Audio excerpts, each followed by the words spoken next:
Hey everybody, it's Jason from the Texas Gun Vault 2, and we're back out here in my hot garage on Saturday, July the 5th, 2025 at 11:02 p.m. And I literally just rolled into the garage from taking a firearm to the range to film footage for an upcoming range report, the Nighthawk Custom Double Agent, which I believe is a variant of the Agency, which is a 2011 style pistol that is primarily designed for CCW, self-defense, and carry. And we'll talk about what I think about that in just a moment. But I do have to give my usual caveat, and that is, in case you're interested in this pistol, this is not an official review. This is the Texas Gun Vault 2. Hint, it means there's a Texas Gun Vault 1, otherwise known as the Texas Gun Vault. There's a link in the description below. And if you want to go see all of my real reviews and range reports that are filmed on much better camera equipment than just my cell phone, like we are now, please go over there and check it out. This is just a channel for my biggest, I'll put this in air quotes, fans who like to have daily interactions with me. So that's what this channel is all about, and anytime I take any firearm to the range, I like to come back here and just kind of give you guys my final thoughts, or not, I shouldn't say final thoughts, my initial thoughts, initial impressions. And before I start to put together the kind of bullet point script I normally use and edit the range footage and so forth. It's just kind of like my raw emotions, my raw feelings about the gun. And as I mentioned, this is the Nighthawk Custom Double Agent, which really has an interesting look to it. For me, this gun looks like it's right out of RoboCop. I mean, the cocking serrations, the grip texture, just kind of the general kind of profile of it. I mean, look at that right there. But this is a 2011 style pistol, double stack 1911, but it looks like nothing else I have ever reviewed. So we do have that kind of modular frame system, the frame that it, I guess, bolts or screws onto. Takes 2011 style magazine, so it's double stack 9mm pistol, so forth. And when it comes to the philosophy of use of this gun, as I mentioned, people say that this is designed for CCW, concealed carry, that kind of thing. Which, in that capacity, I'm not a big fan of this gun for. And it's not because the gun is bad. It's just because the realities of the situation of self-defense.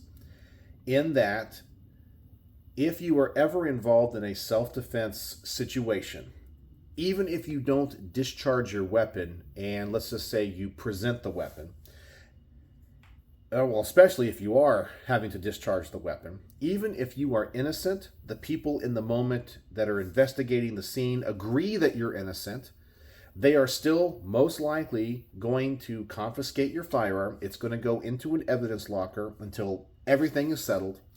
And we hear all the horror stories of people that are found innocent, or there's never charges brought, or the DA says, oh no, it's a completely justified self-defense situation. People never get their firearms back because of the nature of law enforcement. These things might enter an evidence locker, and magically it disappears. Oops, we lost it. You know, we all know what happens there. So for me, when it comes to my personal carry guns, I like higher end guns, Glocks, HKs. I know some people are going to laugh and say Glocks aren't high end, but you have to admit, they're not Kel-Tecs. They're not something that might have some spotty reliability. They are proven guns. So HK, Glock, Smith & Wesson, that kind of stuff, that are production guns that are replaceable. So if you carry a Glock Gen 5 19 and you have to give up that gun to go into an evidence locker and you never see it again, you might not be too upset because you can just go down to the store and get another Glock 19 Gen 5. It's not like, oh my gosh, it's some family heirloom. But with a pistol like this, regardless of my thoughts on how it shoots, this was made by one gunsmith at Nighthawk Custom, because that's their whole thing. One gun, one gunsmith. And it is a finely built and finely tuned piece of machinery, and you pay for that. And so if you carry this, yeah, you're carrying something really cool that on the most optimistic times and scenarios, is going to be just as reliable as a Glock 19. But you're going to potentially never see this again. So when it comes to a CCW, could it work? Yes. Would I recommend it? No. Just because of the practicalities of the situation. But hey, you might have super duper deep pockets and you don't care. And you want something like this because you shoot, train, and compete with 2011s. But anyway, that's kind of my initial thoughts with this. How did it shoot at the range? It shot exactly like I thought it would. Okay. And what I mean by that is, if I shot this side by side with a Glock 19, I have about the same accuracy. I have about the same capacity if I'm running it with the standard mags, which is, this one says 16. A Glock 19 standard capacity is 15. But of course, you can have higher capacity ones. So can a 2011. Same recoil impulse. Honestly, it kind of feels the same in my hand. Maybe I like the grip angle of this one a little bit nicer because it's more like a 1911. But it shoots about the same. I mean, there's nothing about this pistol that I go, wow, that is an absolute game changer. With the exception of, it's just a well-built pistol. I mean, I look at the craftsmanship that went into this gun, and it's amazing. It's a beautiful gun. I mean, the finish is absolutely perfect. Everything about it is hand fit. I mean, you can look at all these details of it. Look at the crown. Look at that barrel. Look at the barrel hood. Let's see if I can get that in focus there. I mean, it is just one gorgeous, gorgeous sidearm. Look at that. Look at that finish. Wow. It's beautiful. Look at all that stippling. So you realize it's just a beautiful piece of machinery. It's kind of like a work of art. But it's nothing performance-wise to write home about. When it comes to a really nice 2011 that like knocked my socks off, I mean, the Staccato XL and all of its variants still like blow me away. But honestly, I think from a 2011 of this size, the Staccato, what is it? Is it the C2 or the C? I forgot, the smaller ones. Just as good, you know, and a little bit more affordable as well. So if you love the mechanics of guns, the construction of guns, and by the way, you might hear an airplane flying over. I do have my garage door open here. So whenever the private jets, we're kind of on an approach for a private airport in Addison. And sometimes I get like private jets flying over. But if you care about the artistry of gun making, you will definitely appreciate this. But for me, I don't feel like this gun gives me any advantage over a Glock 19, a Smith & Wesson M&P 9. It doesn't really shoot any better. I don't really feel like it's any more accurate. I mean, it was accurate. It was really good. I mean, but it wasn't like a attack driver. And another thing that I think kind of makes this more of a CCW that I do appreciate is that it has two features on it. Number one, we do have a grip safety. One of my complaints with many 2011s today is they just eliminate that. Or maybe they have it, they just pin it in place.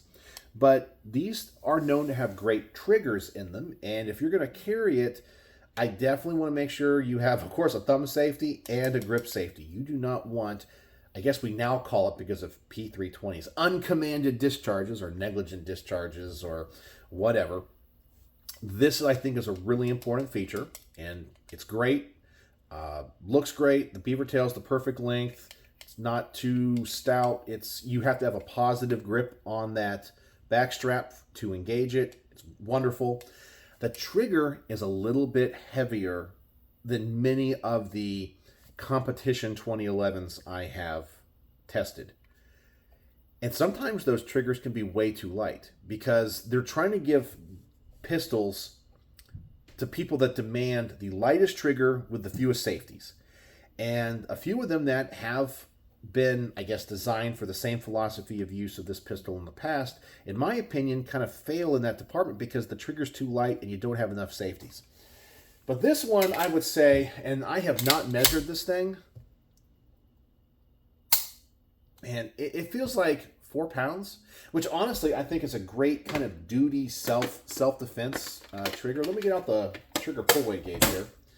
Let's actually see what it is. I'm not going to do like the full test, but we can see generally where this trigger is pulling at.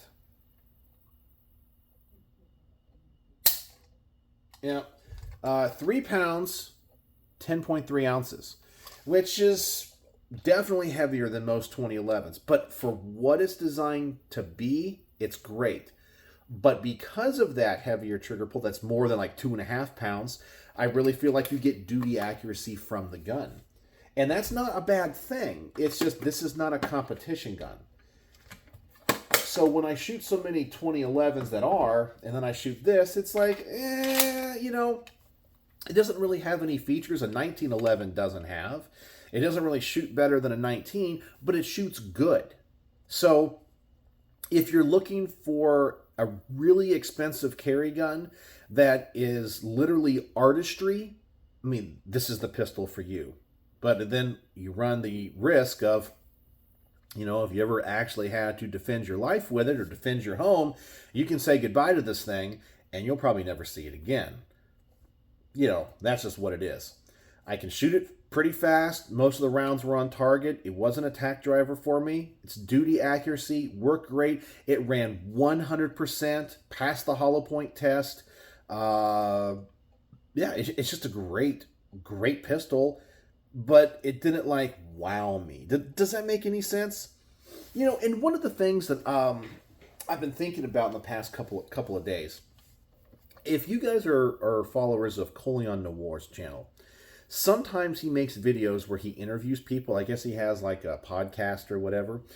And he recently interviewed a guy named David, who actually, okay, crazy story. You guys know where I film all of my range reports. It's at the Frisco Gun Club.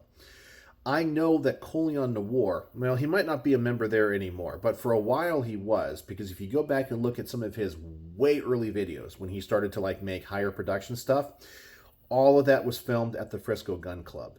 I even know that the other competitive shooter, Gabby Franco, made content there. And the person he interviewed, his YouTube channel is called The Humble Marksman. His name is, I don't want to give his last name. I don't think he hides it, but of course I never ever want to dox anybody. His name is David. It was kind of funny. He has the exact same name as another David that I know that lends guns to the channel and is a friend to the channel. In fact, this other David recently helped me procure a new camera for my garage setup because I dropped my old one. But anyway, it's crazy. There's two people at the same place with the same name, same first and last name, that didn't even know each other. But he films a lot of his content at the Frisco Gun Club as well. And of course, his channel is huge. He's a competitive shooter. But they were talking, and it was really fascinating to hear them talk about the production of making YouTube firearms content. Because many of their complaints, many of their statements echo everything I say. And I don't want to say complain about, it's just the frustrations of it. About people, you can't please everybody. But one of the things that they mentioned was one of the criticisms I have of the big channels, which is it's always a positive review. Always a positive review. And both of them said that in order for them to take the time to produce a video on a gun, there has to be something about that gun that interests them, or there's a reason why they have it in their hands. So it might always seem like the gun gets a positive review, which when they stated that, I was like, you know, it makes sense, because for them, producing content is so much more labor intensive, where I'm a one-man show. I film everything, I shoot everything, I edit all of my own footage, I make my own thumbnails, I write my own scripts, I film everything. It's me. Everything, every video is 100% me, with the exception of my channel sponsor, who provides the ammunition, and the people that lend guns to the channel. When I do, you know, a gun like this, lent to the channel, so I get help from other people. But when it comes to the actual video production, it's just me. For those big channels, They have a camera crew, they have an editor, they have somebody that does thumbnails, they have somebody that does all these different things for them. So it's a much bigger thing. There's way more cogs in the machine than it is for me. So they say for them, in order to spend all the time doing that, they have to like something about the gun. It has to be interesting to them. And they also admitted that they have made videos where they ended up trashing a gun or hating the gun and then not releasing it. Where my channel gets a potentially and occasionally a lot of hate from both gun owners and from companies when I say I had a bad experience with that gun. And it's true. But I post everything because I have no, I'm not financially tied to any company. Nobody sponsors me. I mean, if somebody wants to sponsor me or help me out, big company, I mean, I'm more than willing to accept that, any help that I can get out. But my rules will always be, I have to be honest with everybody, and I'm going to show all the footage, the good, the bad, and the ugly, which is why I'll never be big and I'll never, get any sponsorships, because if a company, like for example, this is why I'm so blessed. I like this gun. It's good. But the review I'm probably going to make on this gun is not going to be the glowing review where I talk about how it's amazing, groundbreaking, like no other pistol ever in the history of humanity, like Nighthawk would want me to make. I'm going to be like, yeah, it shoots good. It shoots just as good as I shoot my Glock 19. And it runs reliably, and it feels good in my hand. That's it. And they're going to be like, no, it has to be better than that because of the cost and what they go in, or what's put into it. But they wouldn't get that from me. But that's where I feel like my content and my channel is, I don't want to use the word superior, but it stands out in the field where my content, and maybe I'm kind of bragging here, but I'm proud of what I create. I make long form content where most people are looking for 3-minute videos where you shoot, you talk, you run and gun, you show amazing trick shots, you blow up pumpkins with tannerite, you cut down Christmas trees with a shotgun, you're wearing tactical gear, and you get done with all the information in 2-3 minutes, you move on, and that's it. And I don't do that. I make long form videos that are 25 minutes to 30 minutes long. And people aren't going to like that. But also, I review very high-end guns and very cheap guns. And I'm honest. Meaning, like, for example, I will review a gun that I don't like. And I'll take you on that journey. And there have been guns I thought I was going to hate. And then by the end of the review, I'm like, this is actually a really good gun. And it changes my mind. And there's other guns that I'm interested in because of historical reasons or mechanical reasons, or I just want it reasons because of brand name. And I take it to the range, I shoot it, I'm like, I mean, a good example of that, and you guys will see the review on it, is the new Sig Spear in 277 Fury. Okay? I shoot both the commercial and the military kind of a clone of that, which is a semi-auto rifle, but they made like 50 of them. And I'm like, I mean, this is a cool gun. I mean, would I want one for the collection? Well, heck yeah. It's kind of different. It's kind of special. But you shoot it and you're like, it's okay, I guess,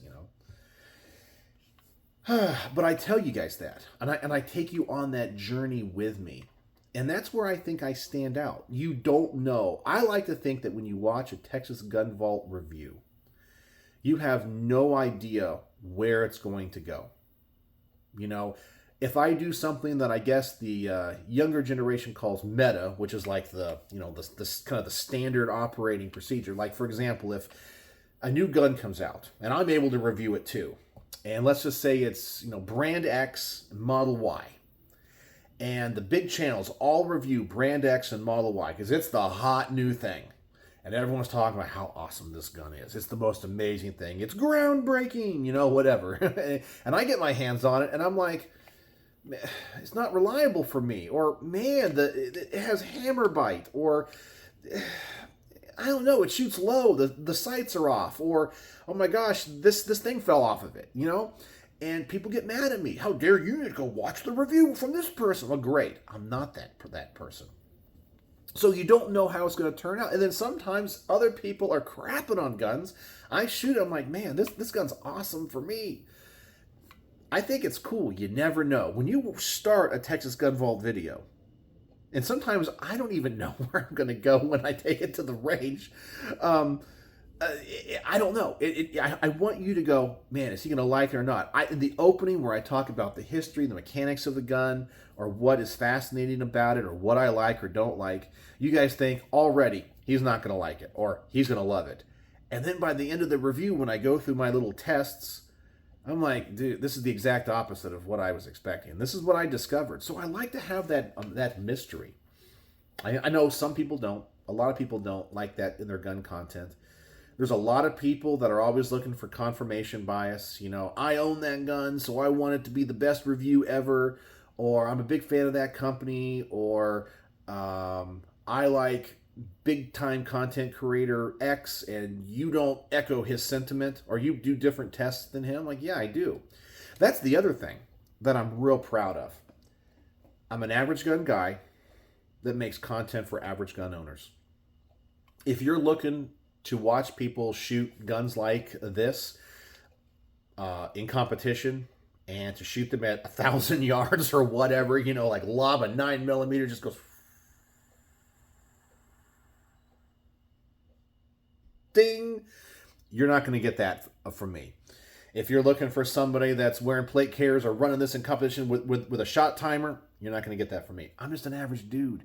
I just go to the range, I shoot the gun, and I try to give you guys the experience, which I would say that most of the people that watch my channel, vast majority, regardless of what you think of yourself as a shooter, you're an average gun guy, okay? Or gal, you know. I do see the YouTube analytics, and I think like 0.03 people are female that watch my channel. So I can't say gun guys. However, even if you think because you watch the big channels and you watch Grand Thumb and I'm one of those guys too. No, you're not. You're not one of those guys. You're not Jerry Michalek. You're not going to be Jerry Michalek. You're not going to be Grand Thumb. You're not going to be Hickok 45. You're not going to be 22 Plinkster or whoever, because I don't watch any of those guys anymore anyway. But you're not going to be the tactical operator. You're an average gun guy. And so I want you to be able to watch my content and go, that's what I would experience with that gun. You know, regardless, as I said, if it's cheap or expensive. If it's an expensive gun, you know, you go, wow, if I had the money, I'm going to save up my money and buy that Nighthawk Custom. And I'm just an average guy, but I just really want it. What can I expect? Well, you're going to get that perspective from me where you wouldn't get that perspective from other reviewers, where they're just trying to show off. Trust me, I have been told by people in the gun tube universe, and I've met some people and I'm contacted by people that have told me, hey, and I'm not saying it's about Nighthawk Custom, that is not this, but people will tell me, if you want your channel to grow, when you review this gun, you need to go above and beyond being positive and glowing about it and film it a certain way and blah, blah, blah. Because if Nighthawk Custom sees that, they're going to reach out to you and they're going to start, you know, sending you products and wanting you to do like, but that means I'm lying to my viewers. That's not the experience I had. But they're like, no, you don't understand. That's the way to grow. And I'm like, I'm not going to do that. You know, I'm not going to do that. I'm going to build my subscriber base. I'm going to build my viewer base based off of me, what I want to see. And maybe what I want to see isn't what the vast majority of people watching gun YouTube videos really wants to see. But that's okay, because I'm proud of what I create. So, but anyway, it was interesting to hear Coleon Noir and the Humble Marksman talk about that, because while I agreed with so many things that they said, like they only get an example of one, and they might have a great time with it, and other people's suck, or vice versa. And I'm like, I only got an example of one. So if someone says, this is the most accurate pistol I've ever shot, I'm like, well, good for you. It probably is. For me, it wasn't. I have an example of one. So I agreed with them on so many things, and it was so, I felt so good to feel justified in how, I don't know, my experiences on such a small level mirror theirs, with the exception of that, where they both agreed in order for them to do a review, there has to be something about the gun that they like. And for me, I like to review guns I don't like, because I might learn something. I might come away from the review with a completely different mindset. And I don't know. Maybe you guys can see that sometimes if you watch to the end of my videos, because so many people do not watch to the end of my videos. I see all the analytics. For a 30-minute video, most people click away in 6 minutes. Okay, but that's not because of my content or me. If you look at any content, it could be physics videos, science videos, history videos. It could be like pop culture videos. It could be big time content creators, and you actually look at their analytics and watch time. Most people click away in the first six minutes, regardless if it's me or the biggest YouTuber out there like Mr. Beast, if you even know who that is. I know I'm not subscribed to him either. I think he's an idiot. But anyway, it was just good to feel like other people understand where I come from. So anyway, hope I didn't bore you with all the YouTube creator talk. I hope you enjoyed my first thoughts and impressions with the Nighthawk Custom Double Agent. Once again, a beautiful firearm that looks like it comes from RoboCop. Yeah, I think it is cool. I definitely give them lots of points on the aesthetics of this gun, because it looks like nothing else, and that's really, really cool. So I do have to go inside and take all the range footage off my SD card right here, pop it on the computer, and tomorrow morning I'll go through it and figure out what I'm going to do with it. So figure out what kind of review and start writing a bullet point script. I'm actually kind of ahead on a lot of my projects where I have a lot of stuff filmed. I just got to write the bullet point scripts and come out here and just knock it out. So anyway, that's all I got for you tonight. So if you watch to the end of this very long video about the Nighthawk Custom Double Agent and making gun content on YouTube or Rumble, the word of the day. The word of the day is agent. Agent is the word of the day because we're looking at the Nighthawk Custom Double Agent.